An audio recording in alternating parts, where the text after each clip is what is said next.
নিশি নির্মল আকাশ, ধীরে ধীরে বহিতেছে মলয় বাতাস। লক্ষ্মী দেবী বামে লয়ে বসি নারায়ণ, কহিতেছেন নানা কথা সুখে আলাপন। হেন কালে বিনা হস্তে নারদ মুনিবর, লক্ষ্মী নারায়ণে নমি কহিল বিস্তর। ঋষি বলে মাগো তব কেমন বিচার, সর্বদা চঞ্চলা হয়ে ফিরো দ্বারে দ্বার। মর্তবাসী সদা তাই ভুগিছে দুর্গতি, ক্ষণিকের তরে তব নাহি কোথা স্থিতি। অন্নাভাবে মাগো তারা সদা দুঃখ পায়, অন্ন বিনা সবাকার জীর্ণ শীর্ণকায়। নারদের বাক্য শুনি লক্ষ্মী ঠাকুরানী, সঘনে নিঃশ্বাস ত্যাজি কহে মৃদুবাণী। কভু না কাহার প্রতি আমি করি রোষ, মর্তবাসী দুঃখ পায় নিজ কর্মদোষ। যাও তুমি ঋষিবর ত্রিলোক ভ্রমণে, ইহার বিধান আমি করিব যতনে। অতঃপর চিন্তি লক্ষ্মী নারায়ণে কয়, কি রূপে হরিব দুঃখ কহ দয়াময়। হরি কহে শুনো সতী বচন আমার, মর্তধামে লক্ষ্মী ব্রত করহ প্রচার। প্রতি বৃহস্পতিবারে মিলি যত এও গণে, সন্ধ্যাকালে পুঁজি কথা শুনিবে শ্রবণে। বাড়িবে ঐশ্বর্য তাহে তোমার কৃপায়, দুঃখ কষ্ট দূরে যাবে তোমার দয়ায়। শ্রীহরির বাক্যে লক্ষ্মী আনন্দিত মনে, মর্তধামে চলিলেন ব্রত প্রচারণে। অবন্তী নগরে লক্ষ্মী হইয়া উপনীত, দেখিয়া শুনিয়া হন বড়ই স্তম্ভিত। নগরের লক্ষ্যপতি ধনেশ্বর রায়, অগাধ ঐশ্বর্য তার কুবেরের প্রায়। সোনার সংসার তার শূন্য হিংসা দেশ, প্রজাগণে পালিত সে পুত্র নির্বিশেষ। এক অন্নে 7 পুত্র রাখি ধনেশ্বর, যথাকালে সসম্মানে গেল লোকান্তর। পিতার মৃত্যুর পর 7 সহোদর, ভারজার কুহক জালে হইল স্বতন্তর। ক্রমে ক্রমে লক্ষ্মী দেবী ছাড়িল সবারে, সোনার সংসার সব গেল ছারখারে। বৃদ্ধা ধনেশ্বর পত্নী না পারে তিষ্ঠিতে, গহন কাননে যায় পরাণ ত্যাজিতে। হেন কালে ছদ্মবেশে দেবী নারায়ণী, বন মধ্যে উপনীত হলেন আপনি। মধুর বচনে দেবী জিজ্ঞাসে বৃদ্ধারে, কি জন্যে এসেছ তুমি গহন কান্তারে। কাঁদিতে কাঁদিতে বৃদ্ধা অতি দুঃখ ভরে, তাহার ভাগ্যের কথা বলিল লক্ষ্মীরে। সহিতে না পারি আর সংসার যাতনা, ত্যাজিব জীবন আমি করেছি বাসনা। লক্ষ্মী দেবী বলে শুনো আমার বচন, আত্মহত্যা মহাপাপ নরকে গমন। গৃহে ফিরে গিয়া তুমি করো লক্ষ্মী ব্রত, সব দুঃখ দূরে যাবে হবে পূর্ব মতো। মনেতে লক্ষ্মীর মূর্তি করিয়া চিন্তন, এক মনে ব্রত কথা করিবে শ্রবণ।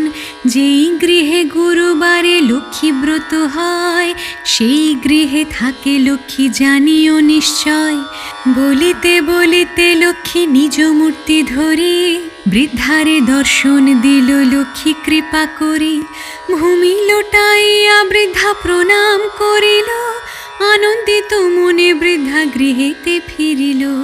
বধূদের ডাকি বৃদ্ধা করিল বর্ণন, যে রূপে ঘটিল তার দেবী দর্শন। ব্রতের বিধান সব বধূদের বলে, শুনি বধূগণ ব্রত করে কৌতূহলে। বধূদের লয়ে বৃদ্ধা করে লক্ষ্মী ব্রত, হিংসা দেশ স্বার্থ ভাব হইল তিরোহিত। মা লক্ষ্মী করেন তথা পুনরাগমন, অচিরে হইল গৃহ শান্তি নিকেতন। দৈবযোগে একদিন বৃদ্ধার আলয়ে, উপনীত এক নারী ব্রতের সময়ে। ব্রত কথা শুনি তার ভক্তি উপজিল, লক্ষ্মী ব্রত করিবারে মানস করিল। স্বামী তার চিররুগ্ন অক্ষম অর্জনে, ভিক্ষা করি যাহা পায় খায় দুইজনে। এই কথা চিন্তি নারী করিল কামনা, স্বামীরে নিরোগ কর চরণে বাসনা। গৃহে ফিরে সেই নারী করে লক্ষ্মী ব্রত, ভক্তি ভরে সাধ্যী নারী পূজে বিধি মতো। দেবীর কৃপায় তার দুঃখ হইল দূর, পতি হইল সুস্থ দেহ ঐশ্বর্য প্রচুর। কালক্রমে শুভ দিনে জন্মিল তনয়, সংসার হইল তার সুখের আলয়। এই রূপে লক্ষ্মী ব্রত করে ঘরে ঘরে, প্রচারিত হয় ক্রমে অবন্তী নগরে। শুনো শুনো এও গণ অপূর্ব ব্যাপার, ব্রতের মাহাত্ম্য যাতে হইল প্রচার।